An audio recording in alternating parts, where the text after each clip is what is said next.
My parents have 4 kids. I'm 16 years old, the oldest, and next is my brother Harry, who is 13 years old. Then my sister Jazz, who is 11 years old, and then my youngest sister Amy, who is 8 years old. Harry and Jazz have autism. Neither can talk clearly, but mumbling is the best they have learned, and they were delayed developmentally, so walking came later for them as well. Harry and Jazz are in a special needs school, a private one, because my parents wanted the best chance for them, and this place was highly recommended. Both my parents work longer hours for this, and because of the longer hours they work and the aftercare they're paying for, Harry and Jazz, it has meant I needed to take on some more responsibility, especially with Amy. I take care of her every day after school until our parents come home. That includes cooking and deep cleaning the kitchen after I finish making food for us, so my parents can cook for Jazz and Harry and not risk any issues with the food, because both have highly sensitive taste buds and they have limited diets. When Harry and Jazz go for respite or all-day therapies, my parents make time for Amy and just Amy. They don't want her to feel left behind or like she doesn't matter. I do not get the same attention. I never did, even when I was younger and things were bad. Amy was always the kid they prioritized time with when they had it, and I had expectations put on me that I would do my best to give her a great childhood. They put a lot of that responsibility on my shoulders by the time I was just 11 years old. I'm also more responsible for keeping the house clean because of my parents' working hours. Sometimes I'm the only one who cleans in a week, and I used to try and get Amy to help out with some light stuff. But my parents told me to let her enjoy her childhood. Recently, my uncle and aunt died, and my cousin, who also has autism, ended up in foster care. My parents wanted to take him, but they told me they would need me to step up and do more for us to make it work. They even told me how bad my cousin has it in foster care right now. Dad told me he has not found stability since his parents died several weeks ago. So what do they want? Me to take over all the cooking, for me to do the grocery shopping, but not with Amy, of course. And they want me to start adjusting to having 3 kids, 2 with special needs at times.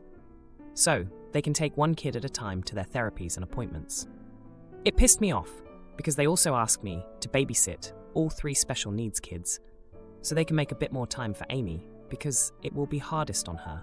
I was pissed off, so I said sure, I'll do it, but only until I'm 18, and then I'll be done, and they will never see me again. My parents told me my anger was unwarranted, and everyone has to make sacrifices when a family is dealing with this many special needs kids. Am I the idiot? Now, for a few comments before the update. Comment 1, not the idiot. If you haven't read up on being parentified, you're a classic victim. Is there someone at school or a friend's parent that can advocate for you and explain the injustice to your parents? If not, you might have to take the nuclear option. When the social worker comes round to check on your home situation, which I assume will happen before any adoption, explain exactly what they're asking of you. Don't lose your temper. Frame it in terms of your concern that you can't manage all that, and your schoolwork. Say how relieved you are that they aren't placing any of the burden on Amy, because it means that at least she's had a childhood. If the adoption goes ahead after that, I'll be very surprised, and it might change a few other things. Best of luck. Comment 2. If you're in the United States, if you tell the foster care social worker what you just told us, internet strangers, your parents likely won't be allowed to take in your cousin. Your parents would be adopting the child, not you. And they have to be able to care not only for that child, but for all of you. They shouldn't pass the home study phase. That sucks for the cousin because foster care is a really tough place to be and is worse for kids with special needs. However, that is not your fault. It's not on you. You shouldn't be doing all the work you are doing. I'm sorry you never really got to be a kid. In case it wasn't obvious, you're not the idiot. Now for the update. Hey everyone, thanks for all the support on my last post. It's been a chaotic 3 months since then, and a lot has happened. I'm back to share the latest chapter of my family's saga, and let me tell you, it's been a roller coaster. So, remember how my parents wanted me to step up even more after my uncle and aunt passed away, leaving my cousin in foster care? Well, I did. I took on all the cooking, grocery shopping, and managing the house. I was juggling school, chores, and caring for my siblings like a pro. Or at least, I thought I was. But here's where things took a turn. My cousin, who we'll call Mark, finally moved in with us. I thought I was prepared, but nothing could have prepared me for the betrayal that was about to unfold. It started with small things. I noticed my parents whispering a lot, and Amy was suddenly very hush-hush about her special outings with them. I didn't think much of it at first, but then I found out the truth. One day, I overheard a conversation between my parents that left me stunned. They were planning a weekend getaway. Just the three of them. My parents and Amy. No mention of Harry, Jazz, Mark, or me. They were talking about how they deserved a break and how Amy needed normal family time. I was floored. After everything I'd done, they were sneaking around to take a vacation without us. I confronted them, and it was the most intense argument we've ever had. They tried to justify it by saying that Amy needed this, that it was too hard to take everyone, and that I was capable of handling things. But I wasn't having it. I told them it wasn't fair that they kept asking more of me while they gave Amy special treatment. The betrayal cut deep. I felt like I was just a caretaker, not a part of the family. I was giving up my teenage years, and they couldn't even be honest with me. I was so angry, I told them I was done. I said I'd keep my word until I turned 18, but after that, I was out. They didn't take me seriously, saying I was just being dramatic. But the drama didn't stop there. A week later, I found out that my parents had been setting aside money for Amy's future. College, a car, a normal life. Nothing for Harry, Jazz, Mark, or me. It was like a slap in the face. I had been working so hard, and they were planning Amy's perfect future, while the rest of us were just there. I felt betrayed, not just for myself, but for my siblings too. Harry and Jazz might not understand everything that's going on, but they feel the difference in how they're treated. And Mark, he's been through so much already. He didn't need to come into a family where he'd feel like a second-class citizen. The confrontation that followed was even worse than the first. I told my parents how unfair they were being, how they were dividing the family. They tried to explain that they were just trying to give Amy a chance at a life that Harry, Jazz, and Mark might never have. But that didn't sit right with me. We were all their kids, and we all deserved to be treated equally. Things have been tense since then. I've been sticking to my responsibilities because I don't want Harry, Jazz, and Mark to suffer. But my relationship with my parents is strained. Amy is caught in the middle, feeling guilty, but also enjoying the privileges she's been given. I'm counting down the days until I'm 18. I've started looking into scholarships and part-time jobs. I'm determined to build a life for myself, one where I'm not just the family caretaker. It's going to be tough, but I've learned that I'm stronger than I ever thought possible. As for my parents, I don't know what the future holds for our relationship. I hope one day they'll see how their actions have affected all of us.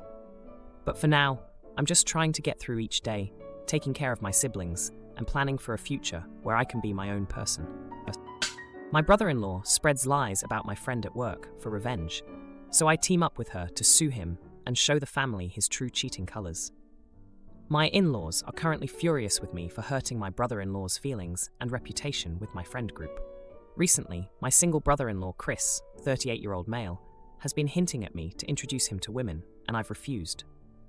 Chris has been single for almost 3 years and has been having a hard time meeting women. He tried flirting with my friend, but she had been cold and non-receptive. This friend, Grace, 35-year-old female, is not interested in him due to his inability to be faithful and his lack of physical attractiveness to her. He tried to flirt with her during a small party that my husband and I had last Saturday. My husband got a long-awaited promotion, so we had a little party. During the party, Grace grew frustrated with his incessant flirting and told him in no uncertain terms that she found him physically ugly and that his physical ugliness is only surpassed by the ugliness of his character. She told him this in private, so no other guest heard her scathing review of him. Chris left the party. The following afternoon, while my husband and I were nursing a wicked hangover, my in-laws surprisingly called to scold me for having abused and embarrassed Chris. After a few minutes of us shouting back and forth on the phone, I reminded my husband that handling his family was his job. So while my husband argued with his parents, I reviewed our security cameras. And honey, Grace verbally tore him apart. Grace reminded him that he cheated on and divorced his late ex-wife, Lily, when she was battling cancer, and that he then got dumped by the mistress for being a cheater as he continued to cheat on her. Grace told him that he wasn't a man of any significant value other than the few coins he had in the bank, and that there's no way in hell she'd entertain his delusions of intimacy, grandeur, and beauty. She also said the only thing he had going for him was his overbloated job title as an executive director of a third-rate company that will probably collapse in the next 5 years. As a parting gift, She told him to consider some cosmetic work to improve his haggard appearance, and perhaps to start praying for divine intervention to fix his rotten soul, since there is no way a psychotherapist could ever come close to fixing whatever is wrong with him. My in-laws and Chris feel that I shouldn't have told my friends what Chris did, because he's now perceived by my girlfriends as a terrible person. I told them he was unfortunately a terrible person, and people would always have found out what happened between him and the late, great Lily. I then discussed what happened with my colleague, Natasha.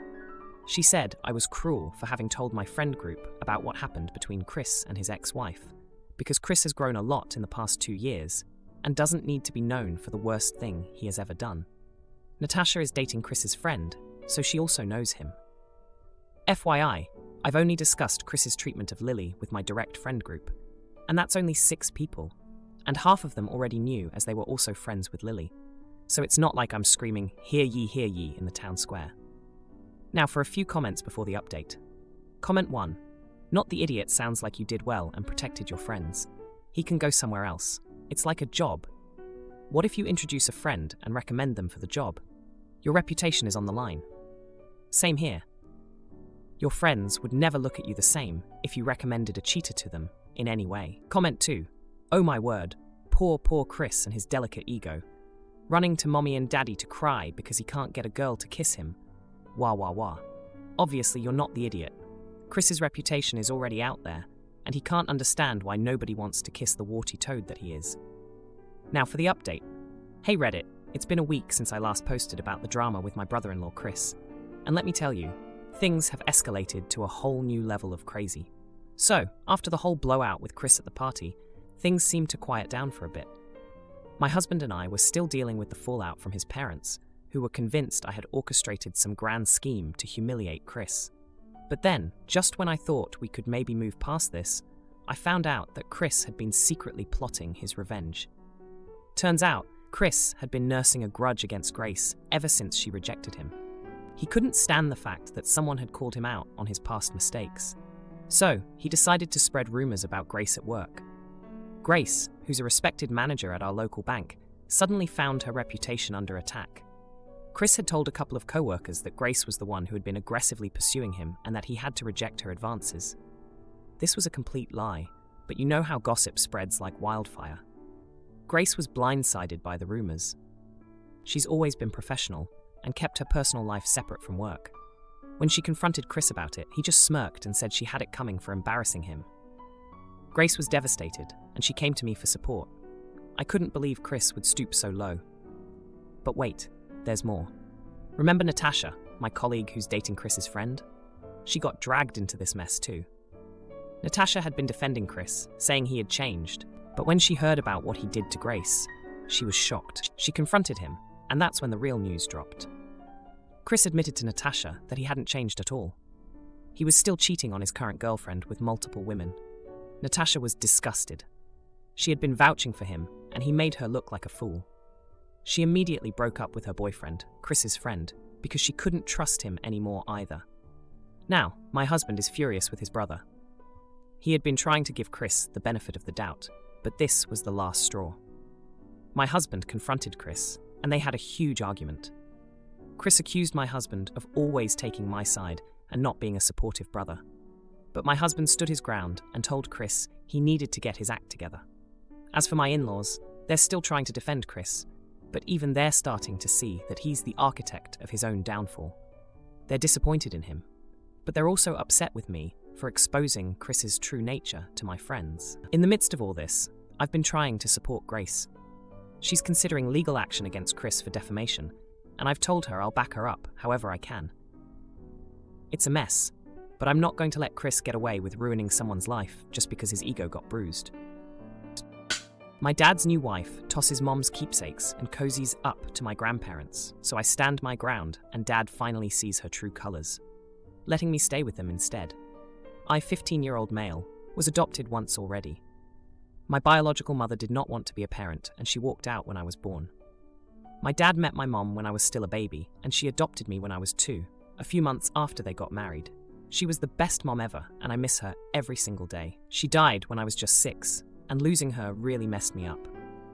I still struggle sometimes with not having my mom. My dad isn't the most emotional or warm guy, which meant I lost the parent who knew how to comfort me. Luckily, my grandparents, mom's parents, were like my mom and were that comfort for me. It wrecked me more when dad started dating less than a year after mom died and remarried before my mom had been gone 2 years. I hate my dad's wife. She assumes that because my mom wasn't biologically my mother, and because she died when I was just 6, it meant she could be replaced easier than any other parent. Her attitude toward my mom has been shitty from day one. She even said my mom told me I was adopted when she could have passed me off as her own since I was so young, and the fact she didn't meant she wasn't really my mom. She was just playing a role. My dad is just too cold to give a crap, I think. I think he likes having someone else around to raise his kid, and now he has 3 kids, 2 with his wife, and he wants whatever his wife does to keep her happy. So he looked into another adoption of me. But they were told, given my age at the time, no adoption would happen if I wasn't okay with it. They tried to find out if they could pay more to have it happen, but were told they would pay and then get rejected. And I will never say yes. I would rather be in foster care than be adopted by her. We fight a lot. We don't get along, but she tries to claim me as hers, and it bothers her to be rejected by someone who never even knew his real mother. I always point out I do have a real mom. She died when I was 6, and Dad's wife will never be as good as her or worthy of filling in for her. It's tense, it's toxic, and I know my only escape is when I can force my dad to let me stay with my grandparents for a few hours of a night or two, which isn't often. His wife hates that I still have them in my life, so he refuses often for her. My dad's in-laws are staying with us for a few weeks, visiting their grandkids. And Sunday, we had dinner together, unfortunately, and they asked when she was finally going to adopt me, because it was crazy that she had kids with my dad, but hadn't adopted me when I'm motherless. I told them I'm not. My mom died, but she's still my mom. They said it wasn't right, and that their daughter has been my mom longer, and she deserves to have it be official. I told them she's never been my mom, and will never deserve to be my mom, which is why I will never let the adoption happen. The whole day went to shoot, and I was sent to my room, and then on Monday I was told to apologize, and when I didn't, it was stated by all 4 adults that I was an ungrateful brat. Am I the idiot? Now for a few comments before the update. Comment 1. The evil in me compels me to say this. Next time stepmother goes on a rant, you could always say, "Don't worry, if you die suddenly, he'll replace you just as fast. He'll make sure your kids never know they're adopted, just like you wanted. I'm so sorry you're going through this. See if you can get copies of all your important documents. Switch them out for the originals where possible when you can.